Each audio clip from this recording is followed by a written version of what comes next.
You are standing at a crossroads. You are trying to figure out how to get across town without sitting in traffic or showing up to work drenched in sweat. You want electric mobility. But right now you are stuck choosing between an e-bike and an Escooter. They both plug into a wall. They both get you from point A to point B. But the daily reality of owning one is entirely different from the other. We're going to break down exactly what it is like to live with an e-bike versus an Escooter so you can decide. The ride experience and comfort. Let us talk about what happens when rubber meets the pavement. If you buy an electric vehicle for commuting, you're going to spend a massive amount of time on it. Comfort dictates whether you actually use the thing or let it gather dust in your hallway. E-bikes fundamentally win the comfort game, and the reason is pure physics. You are sitting down, your body weight is distributed evenly over a padded saddle. More importantly, e-bikes have massive tires compared to scooters. A standard e-bike wheel is 20 inches or more in diameter. When you hit a pothole or a cracked sidewalk, that large wheel simply rolls right over it. Escooters offer a completely different physical experience. You are standing up the entire time. While that feels extremely freeing for the first 10 minutes, standing perfectly still absorbs all the road shock straight into your knees and lower back. Scooter wheels are usually 8 to 10 inches wide. A pothole that an e-bike ignores can literally swallow a scooter wheel and send you flying over the handlebars. Riding a scooter requires hyper-focus on the ground immediately in front of you at all times.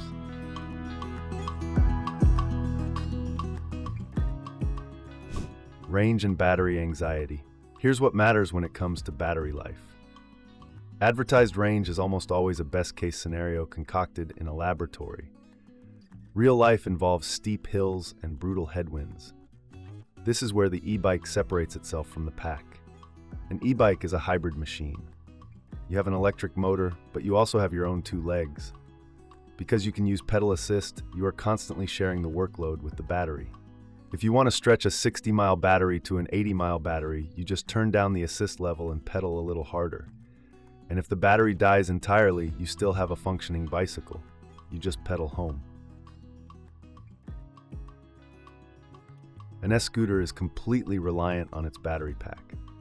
You do zero physical work, which is incredibly appealing when you just want to get home after a long day. But that convenience comes with a hard limit. Most standard commuter scooters max out between 15 and 30 miles of actual range. When that battery hits zero, the scooter becomes a heavy paperweight. You cannot efficiently push a 40-pound electric scooter for 3 miles in the rain. If your daily travel involves long distances, the e-bike eliminates range anxiety. If you only travel a few miles to the office, the scooter has enough juice.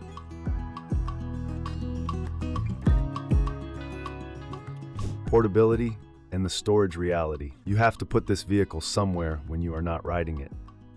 This is the exact moment the Escooter completely dominates the conversation. An Escooter is the ultimate grab-and-go machine.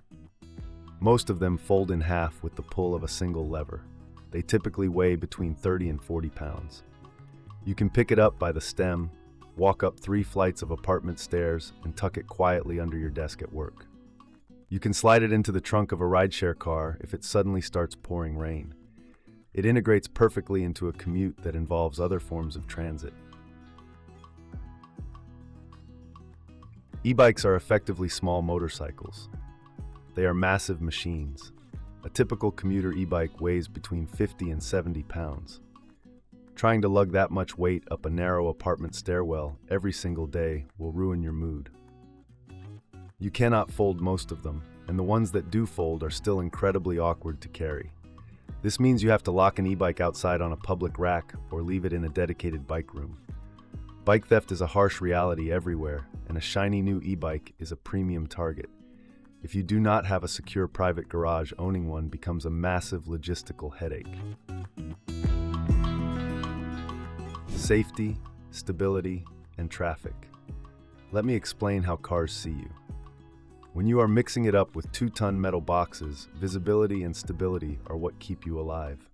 E-bikes look and behave like traditional bicycles. Drivers have spent decades learning how to react to bicycles on the road. They understand your speed. They understand your lane positioning. Furthermore, your center of gravity on an e-bike is low and your stance is wide.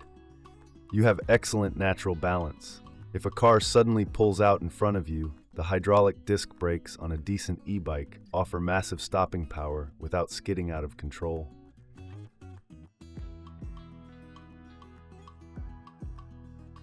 Escooters are inherently less stable by design. You are standing tall on a narrow deck with a very high center of gravity. Your handlebars are narrow, which means your steering is incredibly twitchy. A small sudden movement of your hands translates to a sharp turn of the front wheel. If you have to panic brake on a scooter, the physics are entirely against you. Your forward momentum naturally wants to throw you over the stem. Plus, a person standing completely upright and gliding at 20 miles per hour without moving their legs is still a relatively new visual for many drivers. You have to ride a scooter far more defensively. Cargo and real-world utility. Think about what you actually carry with you on a random Tuesday. You have a laptop. Maybe you have gym clothes. You definitely need to pick up a few groceries on the way home to make dinner. How you carry these things completely changes depending on your choice of ride. E-bikes are absolute pack mules. You can throw a large metal basket on the front. You can bolt a heavy-duty rack to the back. You can strap on 2 large waterproof pannier bags.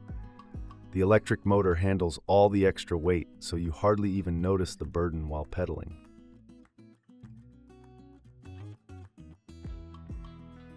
A scooter offers exactly 0 cargo space. Your entire hauling capacity is determined by whatever you can comfortably fit into a backpack strapped to your own body. You absolutely cannot hang grocery bags from the handlebars of a scooter. Doing so throws off the steering geometry and makes the scooter incredibly dangerous to ride.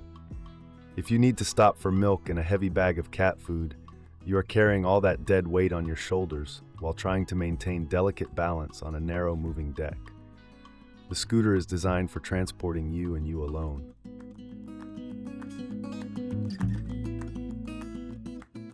Cost, maintenance, and longevity.